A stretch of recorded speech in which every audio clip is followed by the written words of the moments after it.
Hi everyone, welcome back to Bible in a Year. My name is Natalie and we are on day 62. I am so glad you're here today and I hope everyone is doing fantastic. We are going to be reading out of Exodus chapter 12, Job chapter 36, Acts chapter 7, but only verses 1 through 29 today. And then we're going to close out the day with Psalm 44, verses 9 through 16. So let's continue on with Exodus chapter 12. And what is going on with Pharaoh? My goodness, he's making me crazy, I can tell you that much. Exodus chapter 12. Here we go. All right. Yahweh spoke to Moses and Aaron in the land of Egypt, saying, "This month shall be done to you the beginning of months. It shall be the first month of the year to you. Speak to all the congregation of Israel, saying, On the 10th day of this month they shall take to them every man a lamb, according to their fathers' houses, a lamb for a household. And if the household is too little for a lamb, then he and his neighbor next to his house shall take one, according to the number of the souls. You shall make your count for the lamb according to what everyone can eat. Your lamb shall be without defect, a male, a year old. You shall take it from the sheep or from the goats. You shall keep it until the 14th day of the same month, and the whole assembly of the congregation of Israel shall kill it at evening. They shall take some of the blood and put it on the 2 doorposts and on the lintel, on the houses in which they shall eat it. They shall eat the meat in that night, roasted with fire, with unleavened bread. They shall eat it with bitter herbs. Don't eat it raw, nor boiled at all with water, but roasted with fire, and its head, its legs, and its inner parts. You shall let nothing of it remain until the morning, but that which remains of it until the morning you shall burn with fire. This is how you shall eat it: with your belt on your waist, your sandals on your feet, and your staff in your hand. And you shall eat it in haste. It is Yahweh's Passover. For I will go through the land of Egypt in that night, and I will strike all the firstborn in the land of Egypt, both man and animal. I will execute judgments against all the gods of Egypt. I am Yahweh. The blood shall be to you for a token on the houses where you are. When I see the blood, I will pass over you, and no plague will be on you to destroy you when I strike the land of Egypt. This day shall be a memorial for you. You shall keep it as a feast to Yahweh. You shall keep it as a feast throughout your generations, by an ordinance forever. 7 days you shall eat unleavened bread. Even the first day you shall put away yeast out of your houses, for whoever eats leavened bread from the first day until the 7th day, that soul shall be cut off from Israel. In the first day there shall be to you a holy convocation, and in the 7th day a holy convocation. No kind of work shall be done in them, except that which every man must eat. Only that may be done by you. You shall observe the feast of unleavened bread, for in this same day I have brought your armies out of the land of Egypt. Therefore you shall observe this day throughout your generations by an ordinance forever. In the first month, on the 14th day of the month at evening, you shall eat unleavened bread until the 21st day of the month at evening. There shall be no yeast found in your houses for 7 days, for whomever eats that which is leavened, that soul shall be cut off from the congregation of Israel, whether he is a foreigner or one who is born in the land. You shall eat nothing leavened. In all your habitations you shall eat unleavened bread. Then Moses called for the elders of Israel and said to them, Draw out and take lambs according to your families and kill the Passover.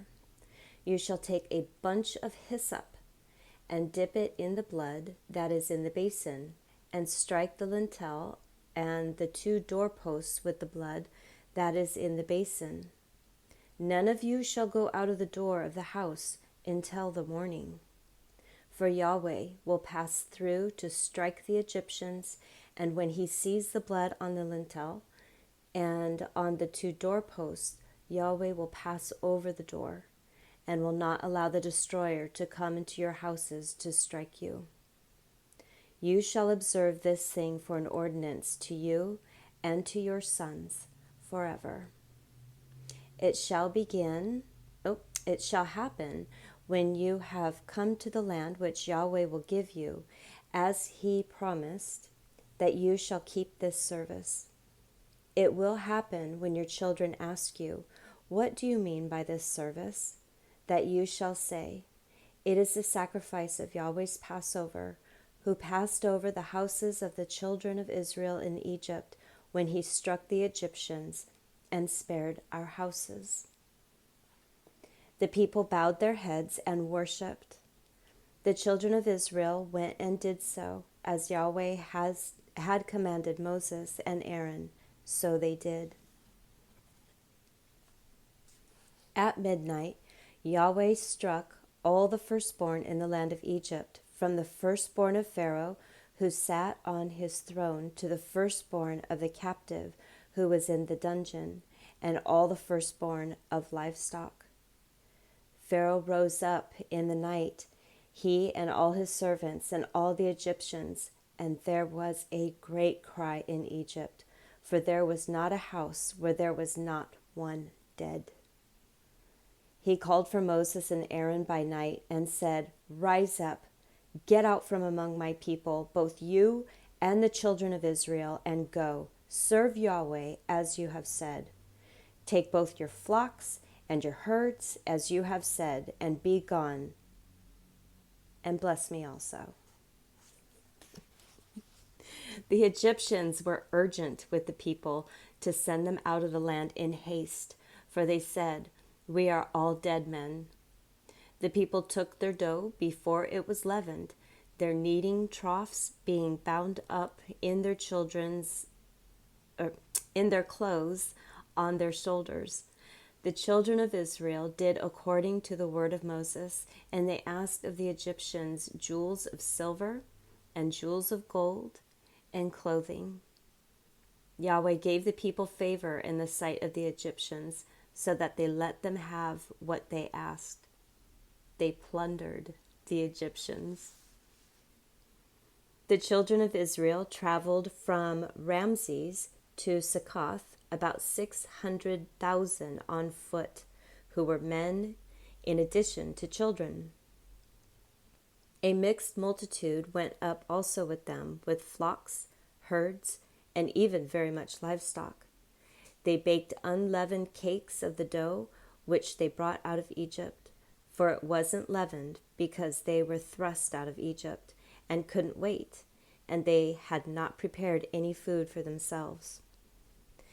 Now the time that the children of Israel lived in Egypt was 430 years. At the end of 430 years, to the day, all of Yahweh's armies went out from the land of Egypt.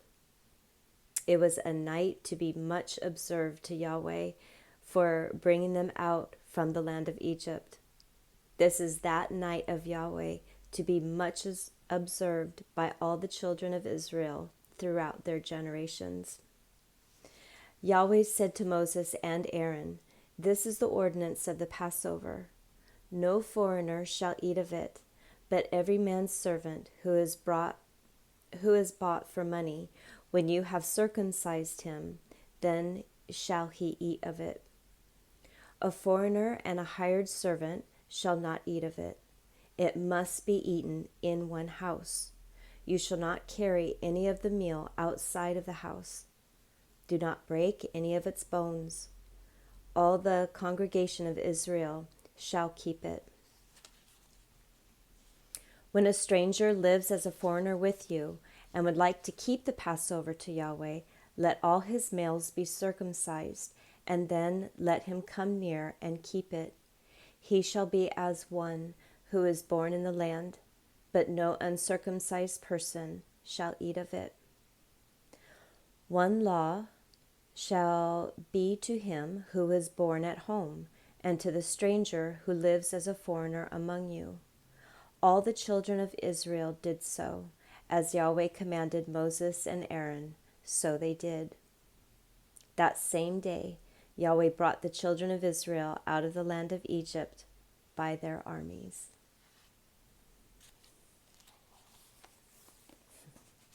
So that, my dears, is Passover. Job chapter 36.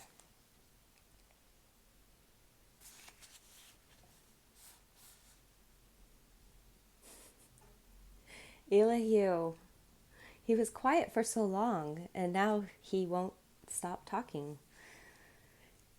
Elihu also continued and said, "Bear with me a little, and I will show you, for I still have something to say on God's behalf.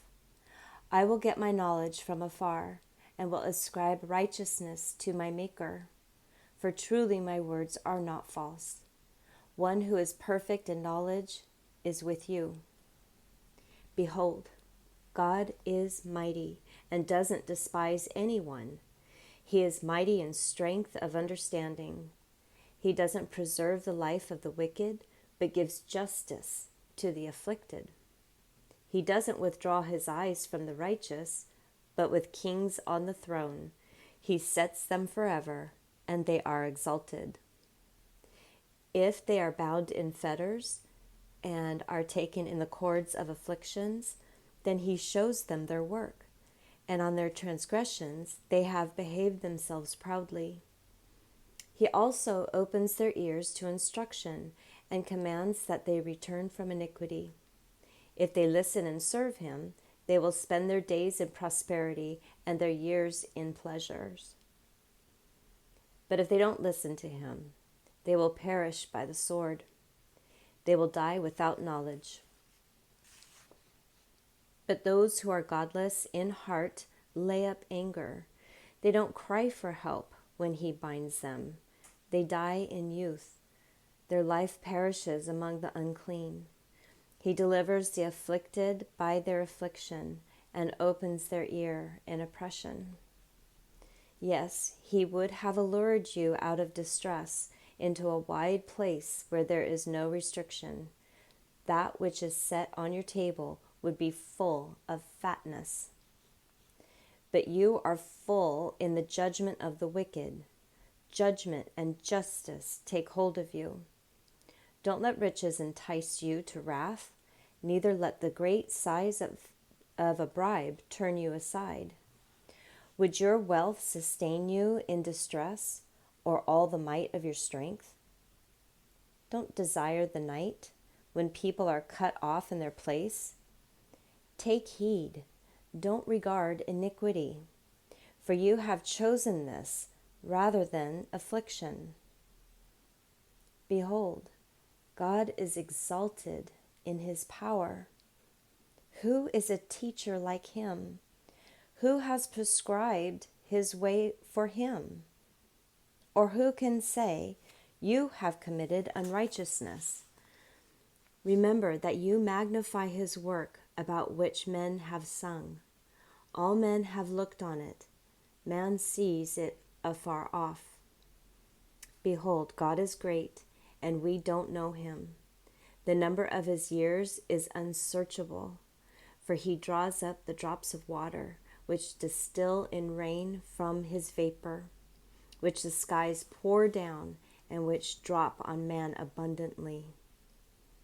Indeed, can anyone understand the spreading of the clouds, and the thunderings of his pavilion?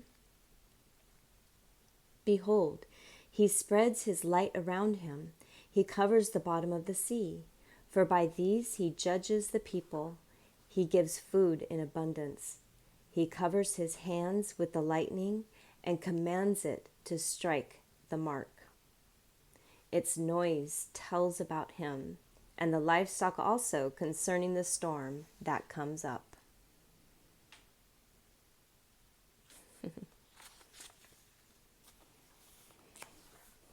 All right, moving into Acts chapter 7, verse 1 through 29. Why do I have this side in? No one is talking to me. Feel free to comment. All right, Acts chapter 7. The high priest said, "Are these things so?" He said, "Brothers and fathers, listen. The God of glory appeared to our father Abraham, and he was in Mesopotamia before he lived in Haran, and said to him, 'Get out of your land and go away from your relatives and come into the land which I will show you.' Then he came out of the land of the Chaldeans and lived in Haran. From there, when the father was dead, God moved him into this land where you are now living. He gave him no inheritance in it, no, not so much as to set his foot on. He promised that he would give it to him for a possession and to his offspring after him when he still had no child.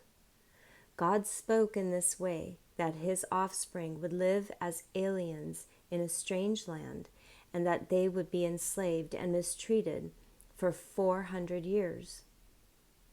I will judge the nation to which they will be in bondage, said God, and after that they will come out and serve me in this place. He gave him the covenant of circumcision, so Abraham became the father of Isaac, and circumcised him on the 8th day. Isaac became the father of Jacob, and Jacob became the father of the 12 patriarchs. The patriarchs moved with jealousy against Joseph and sold him into Egypt. God was with him and delivered him out of all his afflictions and gave him favor and wisdom before Pharaoh, king of Egypt. He made him governor over Egypt and all his house. Now a famine came over the land of Egypt and Canaan, and great affliction. Our fathers found no food, but when Jacob heard that there was grain in Egypt, he sent out our fathers the first time. On the second time, Joseph was made known to his brothers, and Joseph's family was revealed to Pharaoh. Joseph sent and summoned Jacob his father and all his relatives, 75 souls. Jacob went down into Egypt, and he died, himself and our fathers, and they were brought back to Shechem and laid in the tomb that Abraham bought for a price in silver from the children of Hamor of Shechem. But as the time of the promise came close, which God had sworn to Abraham, the people grew and multiplied in Egypt, until there arose a different king who didn't know Joseph. The same took advantage of our race and mistreated our fathers and forced them to abandon their babies so that they wouldn't stay alive. At that time Moses was born and was exceedingly handsome to God. He was nourished 3 months in his father's house. When he was abandoned, Pharaoh's daughter took him up and reared him as her own son. Moses was instructed in all the wisdom of the Egyptians. He was mighty in his words and works. But when he was 40 years old, it came into his heart to visit his brothers, the children of Israel. Seeing one of them suffer wrong, he defended him and avenged him who was oppressed, striking the Egyptian. He supposed that his brothers understood that God, by his hand, was giving them deliverance, but they didn't understand. The day following, he appeared to them as they fought and urged them to be at peace again, saying, "Sirs, you are brothers. Why do you wrong one another?" But he who did his neighbor wrong pushed him away, saying, "Who made you a ruler and a judge over us? Do you want to kill me as you killed the Egyptian yesterday?" Moses fled at this, saying, and became a stranger in the land of Midian, where he became the father of 2 sons.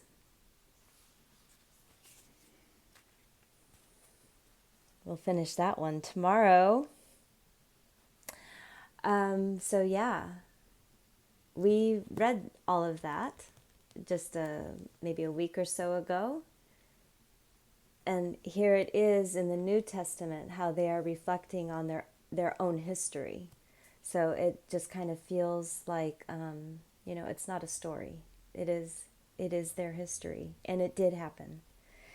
So Psalm chapter 44, verses 9 through 16.